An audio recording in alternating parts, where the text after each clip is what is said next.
குறிப்பாக இன்னைக்கு ஒரு முக்கியமான பில் வந்து பாஸ் பண்ண போறாங்க.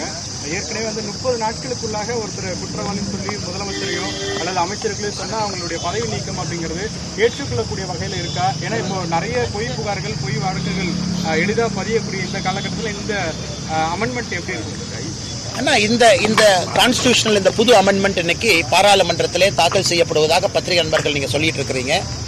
அதுல நீங்க வச்சிருக்கிறது படி நான் சொல்றேங்கன்னா, இது பிரதம மந்திரியில் ஆரம்பித்து பிரதம மந்திரி, கேபினட், கவுன்சில் ஆஃப் மினிஸ்டர்ஸ், ஒரு நாட்டினுடைய முதலமைச்சர், மாநிலத்தினுடைய கவுன்சில் ஆஃப் மினிஸ்டர்ஸ் எல்லோருக்கும் பொருந்தக்கூடிய ஒரு சட்டம். இது யாரோ தனிப்பட்ட முறையில் அமைச்சருக்கு மட்டுமில்லை, அதாவது யாரெல்லாம் சத்திய பிரமாணம் எடுத்து அமைச்சராக பதவியேற்றிருக்கின்றார்களோ, பிரதமராக, மாநிலத்தினுடைய முதலமைச்சராக எல்லோருக்கும் பொருந்தக்கூடியது. இதற்கு முன்பு பல விஷயத்தை பார்த்தோம். டெல்லியில ஒரு அமைச்சர் பழங்காலமாக ஜெயிலில் இருக்கிறாரு, ஆனா அமைச்சராக கன்டினியூ பண்ணாரு. தமிழகத்துல பார்த்தோம், திராவிட முன்னேற்ற கழக ஆட்சியில ஒரு அமைச்சர் ஜெயிலில் பலகாலமா இருந்தாரு, கடைசியில தான் நீக்கினாங்க. ஜார்க்கண்ட்ல ஒரு மாநிலத்தினுடைய முதலமைச்சர் அவரும் கைது செய்யப்படும் பொழுது பிரச்சனை ஆச்சு.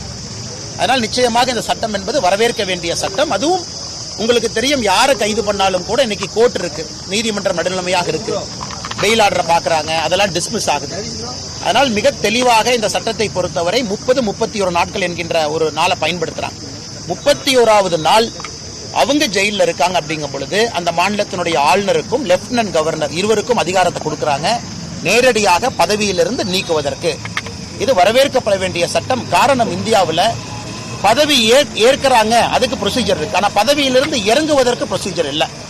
இன்னைக்கு அந்த சின்ன லூப் ஹோல்ல அந்த சட்டத்தின் மூலமாக அடைக்கப்பட்டிருப்பதாக நாங்கள் பார்க்கின்றோம். இப்போ பொய் வழக்குகள் நிறைய புனையப்படுறதை எதிர்கட்சிகள் சொல்றாங்க.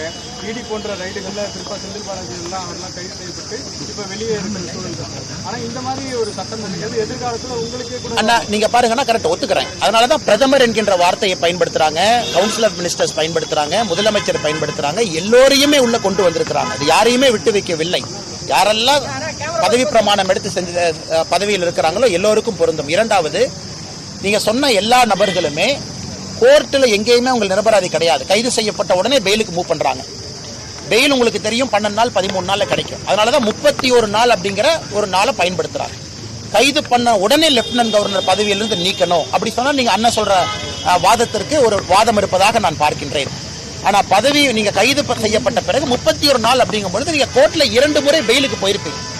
லோவர் கோர்ட்ல ஒரு பெயிலுக்கு போயிருப்பீங்க, அப்பீல் ஒரு பெயிலுக்கு போயிருப்பீங்க. அதனால தான் 31 நாட்கள் என்கின்ற வரைமுறை வச்சிருக்கிறாங்க. அதனால் கோர்ட்டும் இதுல இன்டர்ஃபியர் பண்ணித்தான் அதன் பிறகும் பெயில் கிடைக்கல, அதன் பிறகும் சிறையில் இருக்கிறாங்கன்னா கோர்ட் அரசு தரப்பினுடைய வாதத்தை ஏத்துக்கிறாங்கன்னு அர்த்தம். இடியோ என்ஐஏவோ ஏதோ ஒரு அமைப்பு. அதனால் என்னை பொறுத்தவரை முதல்ல இந்த வரவேற்கப்பட வேண்டிய சட்டம். இரண்டாவது, சட்டத்தில் கொடுத்திருக்கக்கூடிய நாட்கள், அதுவும் ஒரு வாரம் 10 நாள். ஆமா, நீங்க சொல்றதுல ஒரு நியாயம் இருக்கு, ஆர்குமெண்ட் சேக். ஆனா 31 நாளுங்கும் பொழுது நீங்க பெயில் ஆப்ஷனும் எக்ஸசைஸ் பண்ணிருப்பீங்கல்லங்கண்ணா. அப்ப கோர்ட்டு தலையீட்டின் பேர்ல தானே அவங்க வந்து ஜெயில இருக்காங்க. அதனால இந்திய ஜனநாயகத்துல மக்களுக்கும் ஒரு நம்பிக்கை வரணும்ல. நான் ஓட்டு போட்டவங்க தப்பு பண்ணா சிறைக்கு போறாங்க, தப்பு பண்ணா அமைச்சரா இருக்க மாட்டாங்கிற மக்களுக்கும் நம்பிக்கை கொடுக்கணும். அதுவும் ஜனநாயகத்தில் முக்கியமான ஒரு பங்கு.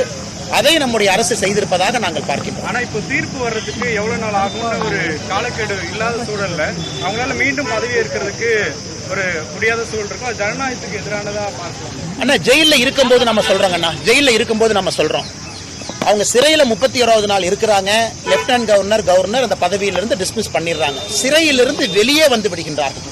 சிறையிலிருந்து வெளியே வந்து விடுகின்றார்கள் என்றால் அது பொருந்தாது. இது எப்பனா, ஒரு மினிஸ்டர் சிறையிலேயே 1 வருஷம் இருக்கிறாங்க. ஆம் ஆத்மி கட்சியில் ஒருத்தர் இருந்தார், 1.5 வருஷம் இருந்தார். தமிழ்நாட்டில் இங்க திமுக ஆட்சியில் ஒரு அமைச்சர் ரொம்ப நாள் ஜெயிலில் இருந்தார், 8-9 மாசம் இருந்தாங்க, அதுக்கப்புறம் தான் நீக்கினாங்க. அவர்களுக்கான சட்டம் இது. நீங்க பெயில்ல வெளியே வந்துடுறீங்க, அதன் பிறகு இந்த சட்டம் பொருந்தாதல்லங்க.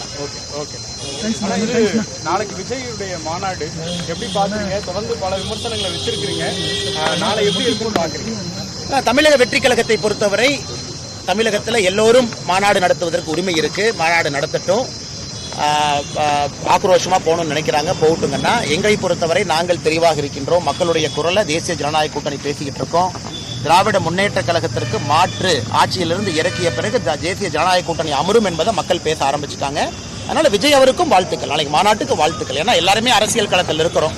ஆனால் மக்கள் எங்களுடைய சித்தாந்தத்தையும் எங்களுடைய கொள்கையும் அதிகமாக நம்புவார்கள் என்கின்ற நம்பிக்கை எங்களுக்கு இருக்கு.